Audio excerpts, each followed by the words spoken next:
What if your latest luxury purchase isn't about status, but about belonging to a new India, where global brands shape identity, and buying isn't just utility, it's the new form of patriotism? Welcome to Sacred Echoes of India.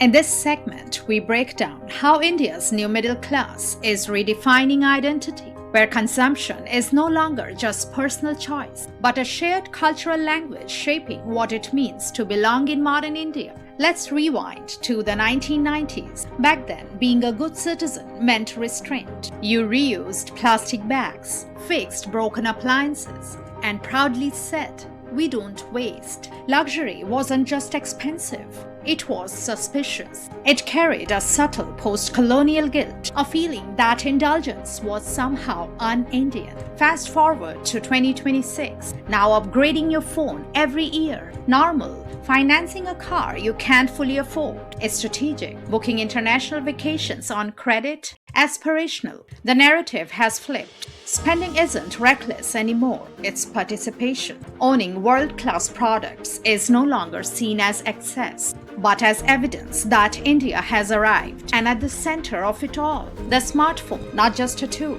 but a modern identity card. It decides how you pay, how you work, how you socialize, and even how you're perceived. No smartphone, you are invisible.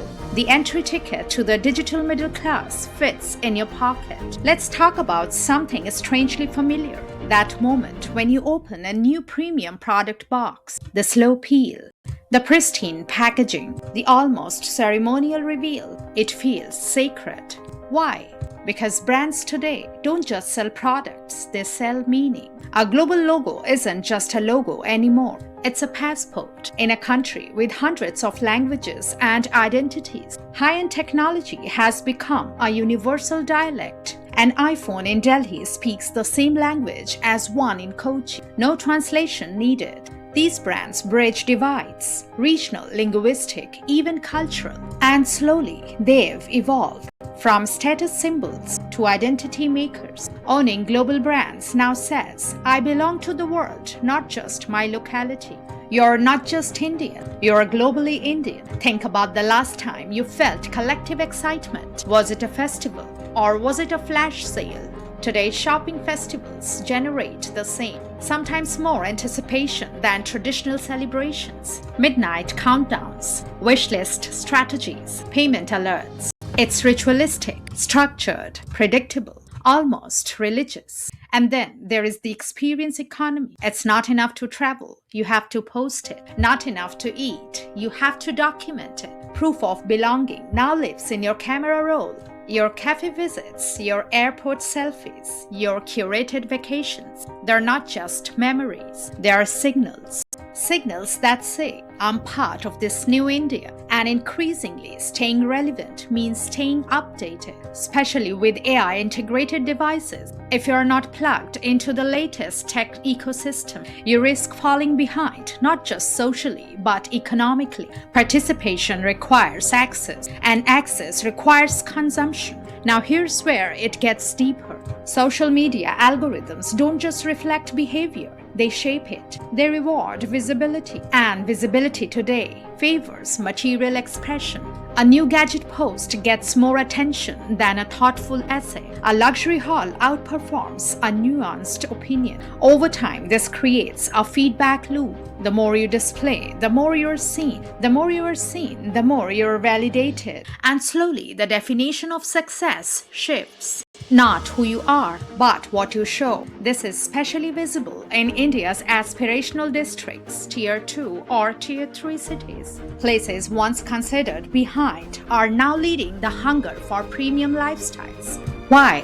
Because aspiration there is sharper, more urgent, more visible. And in this environment, being a good Indian is quietly being redefined. It's no longer just about civic duty or cultural values. It's about economic participation. Spending becomes signaling. Consumption becomes citizenship. So where does this lead us? On one hand, this shift has unlocked massive opportunity. It has democratized access, created new markets, expanded ambition. But there's a risk. When identity is tied too closely to consumption, what happens when the economy slows down? What happens when purchasing power drops? Does belonging shrink too?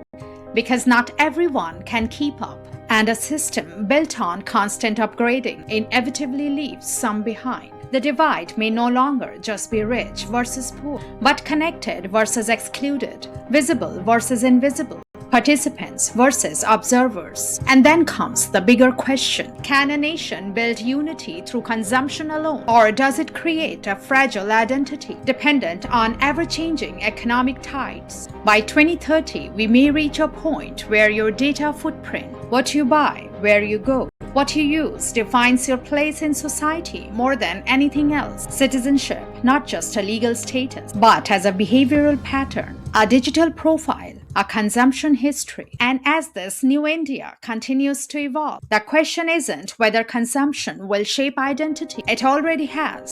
The real question is what kind of identity we are building in return. Because beyond every purchase, every upgrade, every aspiration lies a deeper story about who we are becoming as a nation. Thanks for joining us today. If you enjoyed this content, don't forget to like, subscribe, and hit the bell icon for more insightful videos. Until next time, stay curious and keep exploring.